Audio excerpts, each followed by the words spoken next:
Ara Fell is a callback JRPG developed by Stegosoft Games and published by Dangan Entertainment.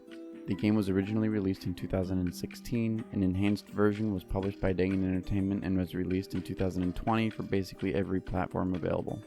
At first glance, the assumption is that the game offers about as much depth as any other game built in RPG Maker, but this idea is a well-crafted and insidious trap created by the global JRPG gaming industrial complex, or Squaresoft.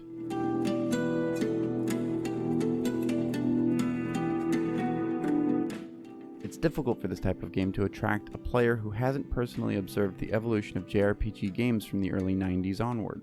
If you find a lack of diagonal movement jarring, it's likely you've already fallen into circles of opinionated middle-aged gamers whose interest in a game wanes with its limited supply of CG cutscenes. I have been struggling to finish games recently, but this is not a time or a place to discuss the dramatic changes that game availability has had on the motivations of gamers worldwide.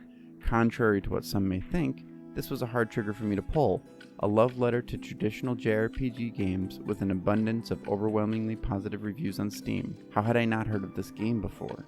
Ara Fell doesn't really stand out artistically either, and while it remains a beautiful game, it never really creates a world of its own stylistically, again relying on those of us who have visited floating islands previously to really appreciate its setting.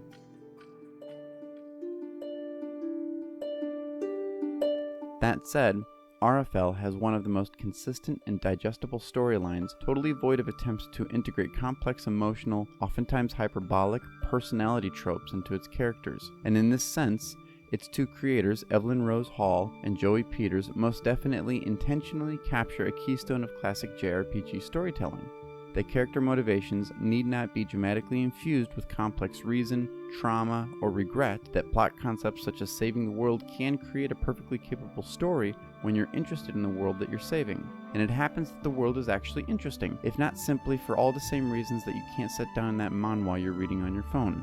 Ara Fell is home to vampires, humans, elves, and it offers a unique twist in its history that ties them all together in a straightforward way. From a gameplay perspective, there isn't anything new here, but it's clean and it delivers. Enemies appear on the map and can easily be avoided, but at the same time, your team recovers completely after every encounter, so you never encounter the necessity of needing to cast heals or use potions in between fights. Your menus are used primarily for saving and crafting.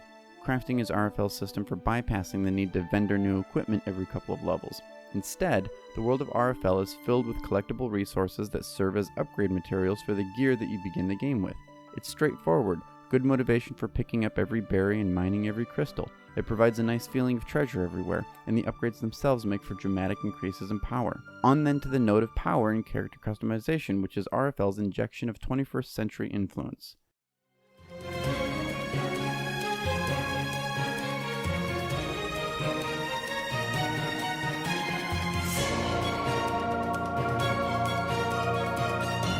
Every time a character levels up, the player is immediately asked how they would like to distribute 10 ability points. Points go into 4 categories of power, defense, agility, or wisdom. I finished the game around level 42, so we're talking about a lot of points and some very significant differences between each category. The specifics you can discover in game, but needless to say, there are a lot of valid combinations. In addition, all characters have ways via materials found throughout the world to enhance and sometimes repurpose all of their skills. For example, in my playthrough I prioritized leaning into ability enhancements that returned MP on hit.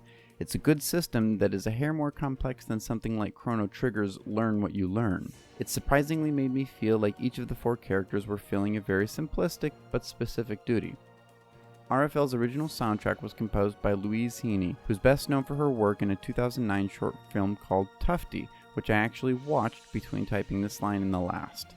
It's really good actually, but I digress. Louise's work on Ara Fell is really solid, and while there's not really any tracks that stick with you over time, nor is anyone going to tour an orchestra and play them, there are tracks that do not quite sound like anything you've ever heard before, and that's a cool feeling in game.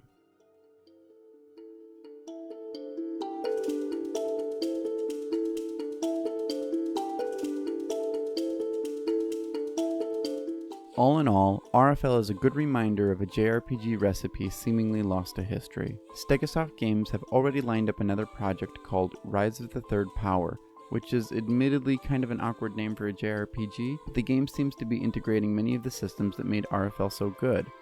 good enough that I was mildly put off by the fact that its Wikipedia page only cited 3 mixed reviews.